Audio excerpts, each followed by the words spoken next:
Yo, what's up mga Kanoy TV Sports? Well, ating pag-uusapan nandiyan na. Okay? Umpisa na natin. Mabilis lang ito.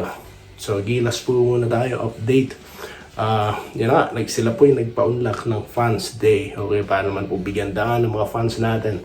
Diba? Dahil alam naman po ng pamunuan ng gilas na talagang sabik ang mga fans na makita ang mga players ito. At of course, nagpa-unlock din ng interview sa media itong mga gilas natin. So, ano bang makaganapan dyan? Sa pagpapatuloy, malalaman nyo. Pero mag-invite muna ako sa inyo sa mga hindi pa po followers and subscribers. Baka naman, no? Like and follow na. Okay? Then, sa mga existing natin, like na lang mga boss. Maraming salamat po. Okay, so yun na nga. As we speak, nasa ere na.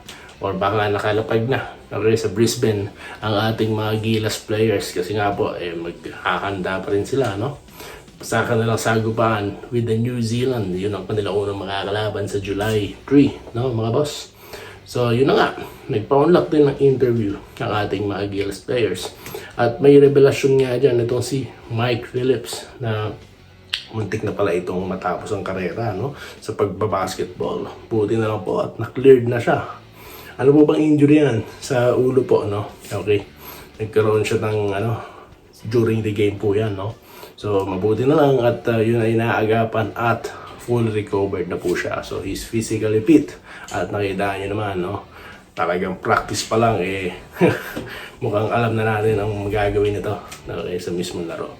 Okay, so ano pa bang mga dyan, revelasyon dyan, no? Halos wala namang bago para sa akin dahil alam naman natin na si Johnny Abarrientos, Ron J. Abarrientos, alam nating walang pahinga, di ba? Meron siguro, literally, mga ilang days lang yan or even week, ano po. Kasi nga, katatapos lang ng finals, di ba? Coach Tim Gun nga, kinabukasan, di ba? Nag-announce na kagad sila ng Gilas Final 12, alright? At yun na nga, masaya rin daw po ito sila Balti, no, si Carl Tamayo, talaga nagpa-condition na, no, ahead of the training. So talagang nakikita natin ang kahandaan nila. Okay. At of course, so, muli sa panig ng Hinebra, walang tanggi-tanggi, that's Call of Duty. Okay. At nakakatuwa po, no, si Mike Phillips pala magaling magtagalog. Okay, at nakita po natin ang saya sa kanilang dalawa na ito ni actually lahat naman sila ni Balti, no, na they finally kasama na sila, no, sa official na sasabak dyan po, no, sa FIBA qualifying tournament or qualifying round. Alright, so yan po ang ating napag-alamanan na panood nating interview. Okay, dito naman po tayo sa mukhang maganda ito, mukhang good news ito sa ating mga taga Titan dyan, kung may mga fans na nanonood dito. Mag-aapila, no, itong kampo ni Will Navarro. Okay? Kasi nga sila ay naniniwala na nung sila po ay tumalon pa KBL or pabalik KBL, wala naman daw sila na nilabag na rules, no. Kasi nga sa aking pagkakaintindi, nung pagka-sign nila sa KBL, no, doon ibinaba itong rules na ito. Okay, yung 3-year ban. Okay. Sabi ko naman sa inyo, appealable naman ito, no? At yan na, sinimula na po ng ating mga ating talaga, no? I mean, ng kampo po ni Kuya Will. I mean, Will Navarro. Okay? So, ano bang kasunod niyan? Kapag siya po sakali, na pagbigyan, no? Posible kaya nasundan na ito nila Jamie Malonzo at iba pa pong mga players, no? Well, ito po ang sa aking opinion lamang dyan, no? Okay.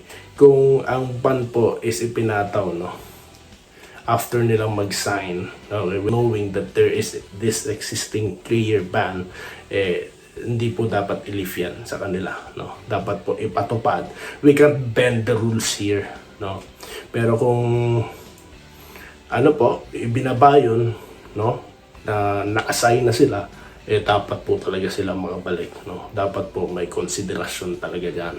Okay? So, hindi naman po sa tayo one-sided dito dahil nasa, ang Hinebra nasa ganyan sitwasyon o si Malonzo ay nasa ganyan sitwasyon. Pero hindi, ang sa atin lang po dito is Diba? Deserve naman. Tsaka, yun na nga, nilatag ko na po ang sarili kong dahilan kung bakit dapat sila pagbigyan. Okay? So, yun lamang po mga boss. Shoutout po tayo. Okay, so paglilinaw ng po, okay, dito po sa ating content na about kay Holt na i-trade na nila. May mga nagsasabi po, I'm sure, mga bago silang salta rito sa ating channel na fake news daw po tayo. Oh, no! Well, kasi ganito yan. Kung makikita nyo, majority of the comments at reactions is positive for Doy TV. Kasi nga, alam nila kung ano ang ibig ko sabihin. I am addressing them, mga boss. I always talking to them. No? Kasi ganito tayo. If we are discussing about fake news, di po ba? Mga fake news bloggers or misinformations or wrong thumbnails or even misled, di ba? Or clickbait thumbnails. Ganun tayo mag-discuss, no? Okay, itinerade na nila. It doesn't mean na Hinebra yon, di ba? Or even other team. Hindi. I'm referring to those channels na ang kanilang thumbnails, no? Itinerade na si Holt.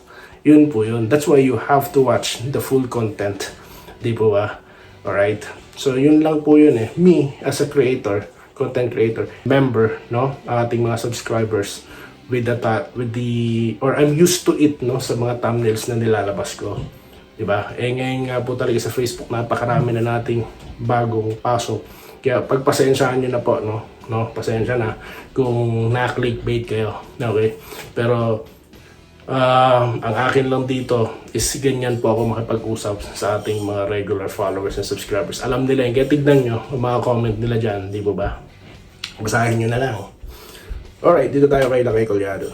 Nag-good day, Sir Doy. Pareho po palang February ang birthday natin. Si Holt po ang isa sa mga dahilan kung bakit champion siya ng BGSM. Hindi man siya nakascore ng Game 7. Yung mga rebounds naman niya, kanya na i-expect. Especially noong punch time. Yung pasa niya, rebounds, nabanggit yung ba rebounds yan? Ayan, tama. Yan po yung sinasabi natin dyan. No? Yan po ang tinitignan sa kanya. No? Not necessarily yung points niya. Okay? Yung naiambag niya sa team. Di ba? Yung role niya. So, tama po kayo dyan. Yes, February po tayo. Jordan, 23. Salamat po, sir. Alright, dito tayo Ma'am Minerva Nimba. Nag-good day. Keep the Inabra Jenkins team intact. Champion team na yan at may chemistry. Salamat po. Siya pala kay Gerald Castillo. Bakit ba po mahina ang boses sa Toy TV? Kasi po may natutulog pa. Madaling araw po dito. No, I have to gumising ng maaga, no, para po makapag-ready sa aming road trip, no, kasi kailangan maaga. Kung hindi, isa lang po ang bathroom, no, ayoko po magpag-unahan. I need to be an early bird. At makapag-content na rin, no, syempre. Good day, boss. Doy, huwag na silang mangarap na matrade yan. May role yan ng malaki. O tignan nyo the comments of our followers and subscribers. Alam nila kung ano ang ibig ko sabihin. Okay? Sa mga napagkamalan po ng fake news tayo, tayo lamang po ang nagpapangalan. Tayo lamang po, no, ang bumabakbak sa mga maling impormasyon. Wala pong ibang vlogger na nagpapangalan dyan dahil alam naman natin karamihan talaga sa mga vloggers or content creators is for the views lang. Diba? Ang akin, I'm calling them out, no, na hey, diba, we should tell our followers and subscribers the right information. Yun lang po yun.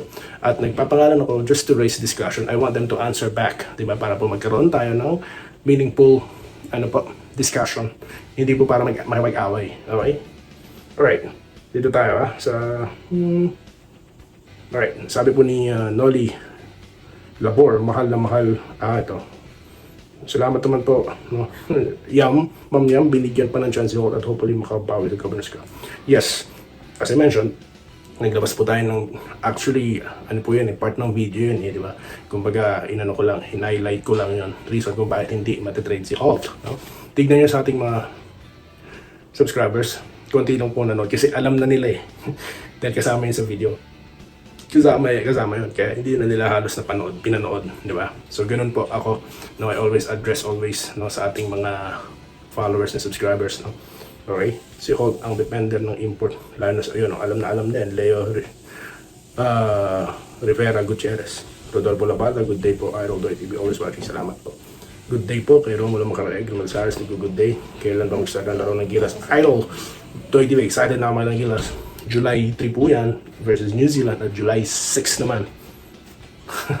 Australia naman po ang kalaban. Okay? Shoutout po kay Ma'am Irene Quiles. Shoutout po kay Sir Joseph Pineda. Alright? Corazon Alberto, ang galing ni Holt. Tapos Alizine, may question mark. Kung pag ilabas ni Holt ang galing niya sa shooting, ay ewan mahusay sa defensive. So, yun po. No? So, yun po. So, mga hindi po nabanggit, Sir Dodante sa bida, Sir Roderick Rodriguez, no? Pasensya na po. Next content po, no? Babanggitin ko po ang inyong comment, no? Salamat po. So, ganyan po, no? Ang ating pag-uusap dito. Maraming salamat po sa inyo lahat at mabuhay po kayo. Magkita-kita pa po tayo sa susunod video content. Dito lamang sa Doy TV Sports Uli. Maraming salamat sa inyong patuloy na panonood. Salamat po sa panonood. Subscribe na para sa mga susunod na basketball at boxing videos.